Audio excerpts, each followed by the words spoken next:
It is clear that life in this fast fading world is as fleeting and inconstant as the morning wind.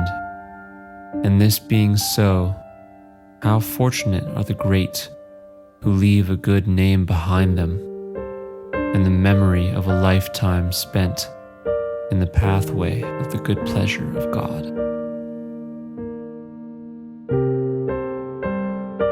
Perhaps the stars in the sky were once stars on this very earth. If so, Noah was one such star. There's an inner world to stars that we, simple-minded humans, cannot quite access. When a star becomes a nebula, we don't necessarily view it as a death, but as an evolution. Its inner world explodes and becomes its outer world, and when we see said outer world, we may wonder just how a small star managed to hold in such beauty. The truth is that the beauty was always there, it just wasn't all immediately accessible to us. There was only so much it could show us during its time alive, until eventually the beauty becomes too much to hold in. But in order for a star to be able to make its beauty apparent, it must also leave this plane of existence. Thou art become a star in the supernal sky, and a lamp amid the angels of high heaven, a living spirit in the most exalted kingdom, throned in eternity. I ask of God to draw thee ever closer, hold thee ever faster, to rejoice thy heart with nearness to his presence, to fill thee with light and still more light, to grant thee still more beauty, and to bestow upon thee power and great glory. Abdu'l-Bahá. When we observe the phenomena of the universe, we realize that the axis around which life revolves is love. We must strive with life and soul in order that day by day unity and agreement may be increased among mankind, and that love and affinity may become more resplendently glorious and manifest.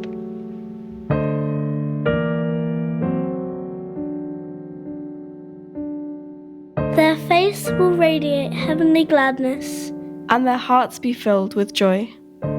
Their souls will be inspired, and their foundation stand secure. They shall scatter in the world and travel throughout all regions. They shall raise their voice in every assembly and adorn and revive every gathering. They shall speak in every tongue and interpret every hidden meaning. They shall reveal the mysteries of the kingdom and manifest unto every one the signs of God. They shall burn brightly even as a candle in the heart of every assembly, and beam forth as a star upon every horizon. The gentle breeze wafted from the garden of their hearts shall perfume and revive the souls of men. And the revelations of their minds, even as showers, reinvigorate the peoples and nations of the world. Abdu'l-Bahá. By nothing, under no conditions, be ye perturbed. Be ye anchored fast as the high mountains. Be stars that dawn over the horizon of life. Be bright lamps in the gatherings of unity. Be souls humble and lowly in the presence of the friends. Be innocent in heart. Each sees in the other the beauty of God reflected in the soul. And finding this point of similarity, they are attracted to one another in love. This love will make all men the waves of one sea. This love will make them all the stars of one heaven and the fruits of one tree. This love will bring the realization of true accord. The foundation of real unity. The foundation of real unity.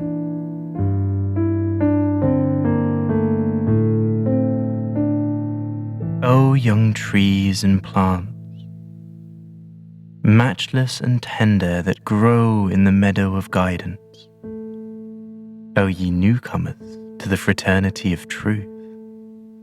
Although now ye be learners, the hope is that through the showerings from the clouds of grace, ye will become teachers, that you will flourish even as the flowers and fragrant herbs in the garden of that knowledge which is both of the mind and of the heart.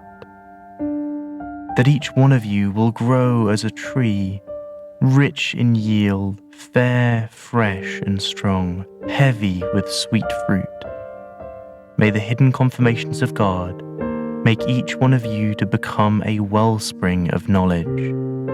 May your hearts ever receive inspiration from the denizens of the concourse on high. May the drop become as the great sea. May the mote dazzle as the shining sun.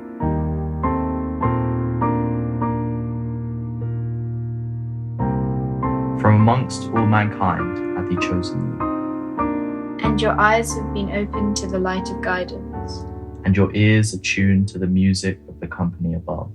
and blessed by abounding grace, your hearts and souls. Have been born into a new life. Thank ye and praise ye God that the hand of infinite bestowals hath set upon your heads. This gem-studded crown, this crown whose lustrous jewels will forever flash and sparkle down all the reaches of time. Abdu'l-Bahá. Those who have ascended have different attributes from those who are still on earth, yet there is no real separation. In prayer there is a mingling of station, a mingling of condition. Pray for them as they pray for you.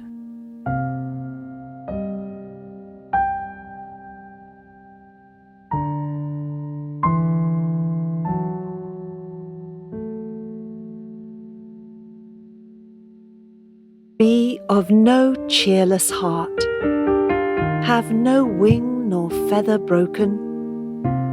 Sigh not, neither do thou wail, and sit not chilled in a corner.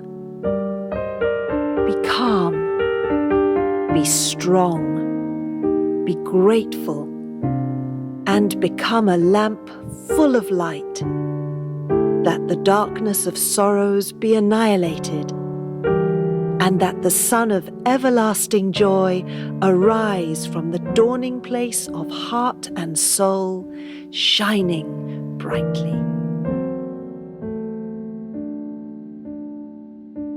God has given us eyes, that we may look about us at the world, and lay hold of whatsoever will further civilization, and the arts of living. He has given us ears, that we may hear and profit by the wisdom of scholars and philosophers, and arise to promote and practice it. Senses and faculties have been bestowed upon us, to be devoted to the service of the general good, so that we, distinguished above all other forms of life for perceptiveness and reason, should labour at all times and along all lines, whether the occasion be great or small, ordinary or extraordinary, until all mankind are safely gathered into the impregnable stronghold of knowledge. Every day, in the morning when arising, you should compare today with yesterday and see in what condition you are.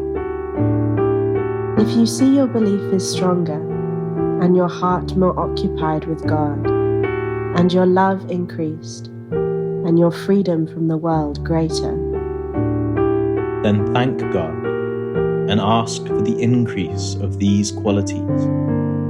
You must begin to pray, and you must implore and ask for help and assistance, that you may become better than yesterday, so that you may continue to make progress.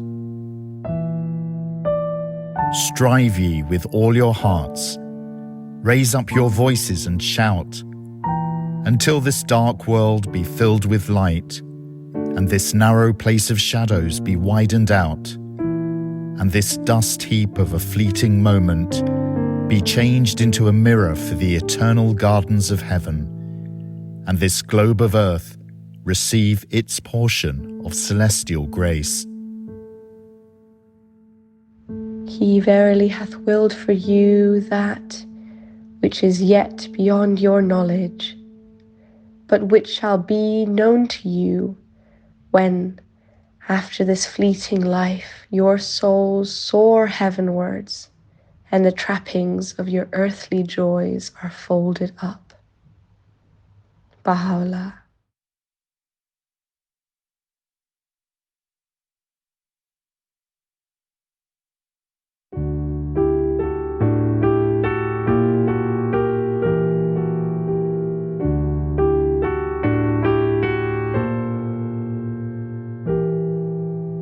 Noah and I clicked in a way I haven't clicked with many people. His curiosity knew no bounds, to the point of possibly exhausting others sometimes, but it was exactly what I loved about him. Small talk didn't exist with Noah. After all, why waste time? Why not use every minute you have here the best you can? Although he's left at a young age, he lived 5 lifetimes in that short time frame. He was talented in a way I simply haven't seen in anybody else. It'd be quicker to list the skills Noah didn't possess than the skills he did. Artistic, but scientific, but spiritual, he was the whole package. And he managed this without even an ounce of egomania, remaining the most polite and lovely person to know. How? I have absolutely zero idea. Perhaps that's why he had to go. He was simply too talented to stay here for long. I always knew Noah was a star. It was obvious to anybody who came into contact with him. I just forgot that nebulas could be so beautiful. So while I'm sad that he's left us, I'm glad the explosion he's left behind is so magnificent to behold.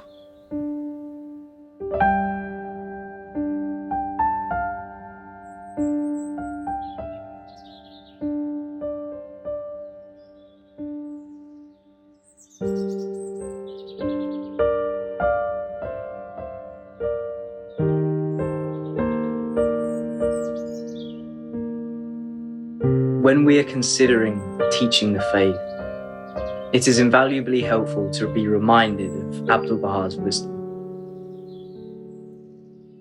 1914, Denver, Colorado. At this time, a group of early believers, unfortunately not able to attain to the presence of Abdu'l-Bahā during his travels in America, decided to write to him instead. Their hearts yearned strongly to share the message of Bahá'u'lláh with others. Yet, despite being a devout and steadfast group, great challenges naturally arose which proved to be stumbling blocks for them. They wrote seeking guidance on teaching the faith. And the Master wrote back to them stating, "The 3 conditions of teaching the cause of God are the science of sociability, purity of deeds, and sweetness of speech. I hope each one of you may be confirmed with these 3 attributes."